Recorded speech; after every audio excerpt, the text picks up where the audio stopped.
Hello, everyone, and welcome to day 129 of playing Persona 4 Golden in real time. The series where I play the in-game date on the same day in real life, one day at a time. So, buckle up. Today's going to be a really fast-paced day. So, let's go ahead and see what the gang is up to today. So, let's get synced up as usual. And that's going to wrap up the gameplay portion of today and bring us on to shuffle time. So today's card is the reversed Seven of Wands. So it's reversed. Hopefully that doesn't mean fate is too bad coming up.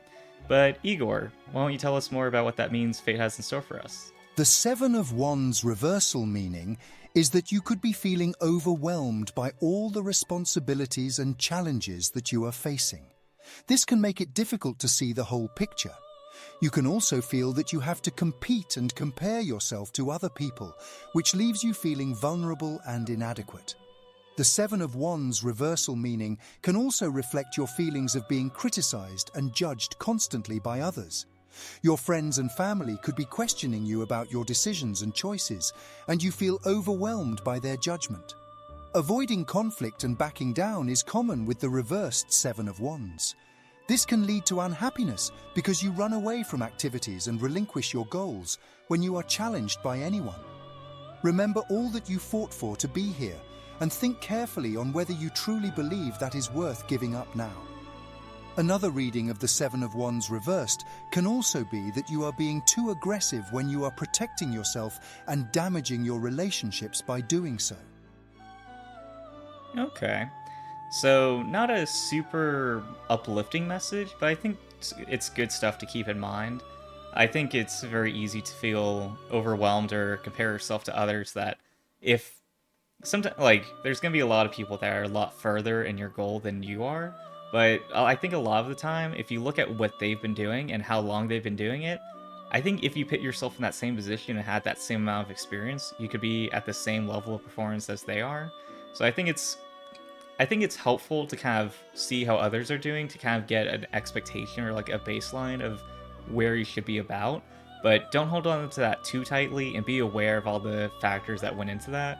Because I think if you don't look at how other people are doing, I think sometimes it can be easy to compare yourself to your maximum potential, and that can be very high.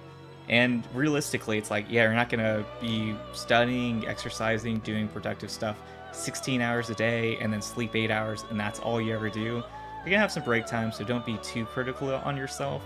And, don't look at other people that have a lot more experience, a lot more time doing that task, and think that you should be where they're at right now. Just remember to kind of think about how long you've been doing it, your expectations, your goals. And I think it can be very easy to go for goals that they should be ambitious or like things worth pursuing. But I think it's easy to make a goal and be like, I want to make $1 million. And it's like, okay, that's really difficult. But if you break it down, I think it's a pretty easy path to get there.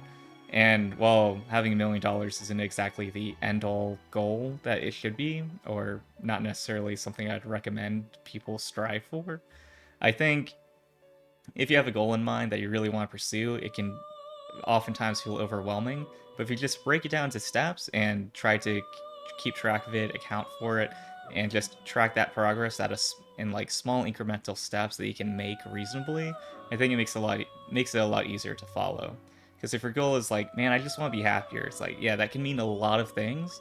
And if you're not achieving that, then it can feel doubly depressing. But if you take that goal and just break it down to steps and say, like, okay, what would make me happier reasonably? And it's like, okay, if I exercise more, if I was eating healthier, if I was more productive. And I think from there you can break that down to small steps and just go like, okay, today, if I do these like 3 steps, then I'll be closer to my goal than I was yesterday, and making progress more quickly. And occasionally you're gonna have some days that you fall, and on those days I think it's important to just again reflect on where you're at, look at the steps, pick one or two of them, just do that for that day, and then you'll be right back on the right path. But I think also the part of maybe you're being overly defensive and pushing people away. I think it's important to be sensitive, to be open-hearted, and just be open to criticism, and understand that it's going to be criticism about different specific aspects of you, and that doesn't define the whole. So just being able to accept that openly, understand where it's coming from, look at it objectively, and see like, okay, what can I learn from this? What can I change? And try to make a change if it's beneficial. If it's maybe feedback that doesn't really apply, then feel free to ignore it. But either way, I think having open ears and open hearts, I think, is going to lead you to success more often than just being very critical and being shut off to taking feedback. But either way, that's going to wrap it up for today, and that's going to be another card down and another day done. So thank you guys for watching, and feel free to subscribe if you'd like to follow along with the journey as I do this every day. By the way, I appreciate you guys being here, and I'll see you tomorrow.